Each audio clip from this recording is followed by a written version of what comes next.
E aí galera, beleza?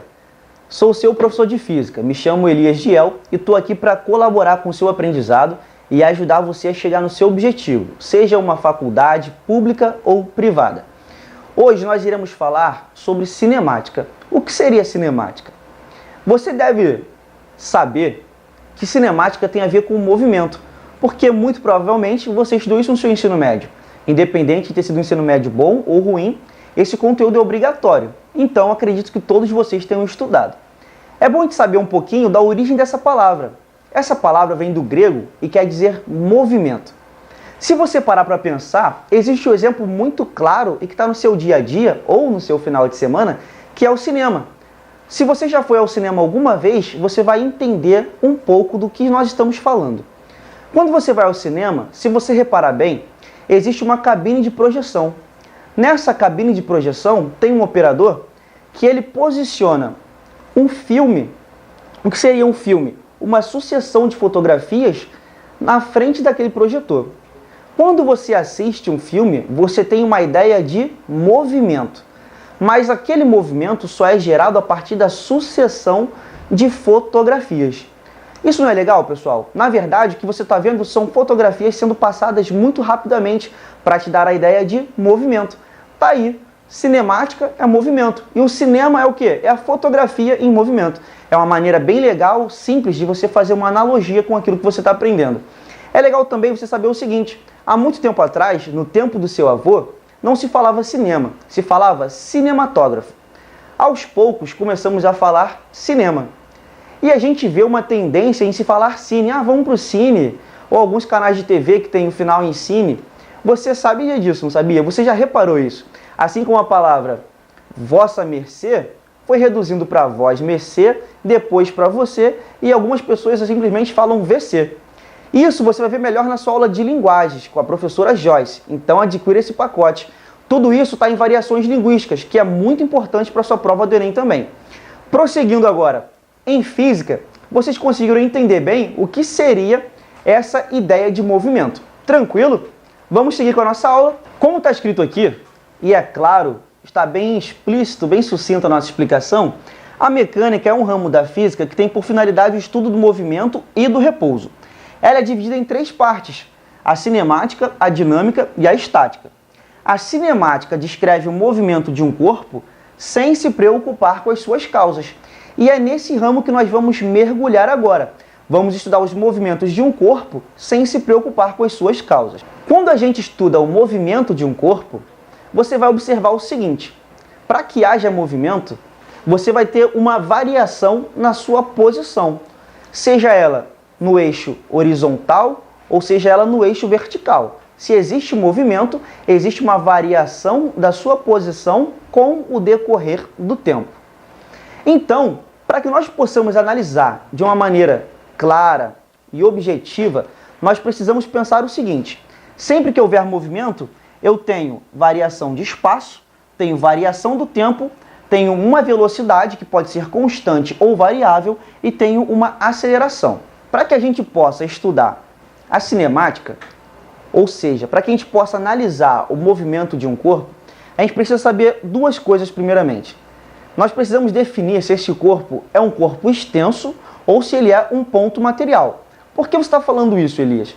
Porque para você analisar o movimento de um trem, de uma locomotiva, é muito diferente de você analisar o movimento de um rapaz andando de bicicleta ou simplesmente de uma criança correndo. Você precisa levar em conta as dimensões desse corpo. Se esse corpo for muito grande, você vai ter o deslocamento não apenas da variação da posição daquele cara, mas também todo o comprimento daquela locomotiva importa para os seus cálculos. Já se eu estou considerando um ponto material, o que seria um ponto material? Seria um corpo de dimensões desprezíveis. Eu não preciso ficar analisando as suas variáveis de comprimento. Eu simplesmente considero as suas posições como pontuais, que serão a maioria dos seus exercícios. Uma coisa muito importante também, dentro da cinemática, é que tudo varia de acordo com o referencial. Por exemplo, se eu mostro esse pilô para você que está me assistindo aí em casa e movimento ele está se movimentando, não está? Você está vendo esse pilô se movimentar. Agora, se eu coloco esses dois pilôs juntos em movimento, para você e para mim, eles estão em movimento. Mas pensa o seguinte: Para o pilô preto, o pilô azul está em movimento? Não. Eles estão se movendo juntos. Então, no meu referencial e no seu referencial, os dois estão em movimento. Mas, para o pilô preto, o pilô azul não está se movendo. Da mesma maneira que para o pilô azul, o pilô preto também não está se movendo. Entenderam isso? Então, na cinemática, muitas vezes será necessário adotar um referencial. Ou seja, quem sou eu? Qual é o meu ponto de vista para a análise daquele movimento? Uma das variáveis importantes também para o nosso estudo é a posição que um corpo ocupa. Quando você for analisar, tudo depende de um referencial. Por exemplo, você vai estabelecer um referencial como seu início de partida ou como seu final. A partir daí você pode entender se o movimento é progressivo ou retrógrado. O que seria progressivo? Quando vai para frente. O que seria retrógrado? Quando vai para trás. Você pode entender qual é a posição do seu objeto. Você consegue estabelecer medidas a partir de um referencial, tá ok? Isso é muito importante, porém é o basicão do basicão da cinemática. Quando vocês forem fazer os exercícios, vocês vão ver que esses conceitos já estão no seu sangue, você já entende isso de maneira natural. Agora a gente começa a ficar mais próximo das nossas equações. Essa informação que a gente vai ter sobre deslocamento, ela é muito importante, porque o deslocamento de um corpo vai ser sempre a variação da sua posição. Ou seja, se eu quero ir da cozinha da minha casa para a sala, eu vou ter um deslocamento, que é a distância percorrida da minha sala até a cozinha, e vice-versa. Se eu quero ir do meu sofá até o banheiro, eu vou ter um deslocamento. Como é que eu vou medir esse deslocamento? É a distância que eu percorri do sofá até o banheiro, tá ok? De maneira bem simples, um exemplo bem básico para que você possa entender. Então, no fim das contas, deslocamento vai ser o quê? A sua posição final menos a sua posição inicial. Tá aqui bem explícito, posição final e posição inicial. Esse delta na física é importante porque ele vai aparecer não só agora, mas muito mais para frente, diversas e diversas vezes, em vários contextos. Delta, independente do que seja, indica variação.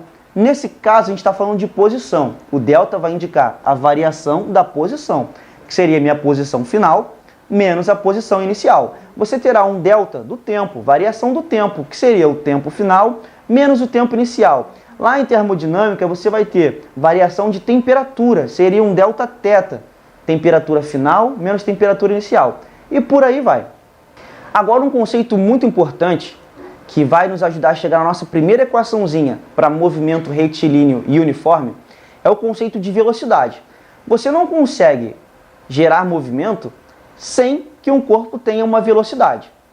Por exemplo, se você saiu do seu sofá e foi até o seu banheiro, ou foi até a sua cozinha, você percorreu ao longo deste caminho, ou você percorreu este caminho, melhor dizendo, com uma determinada velocidade. O que seria a velocidade?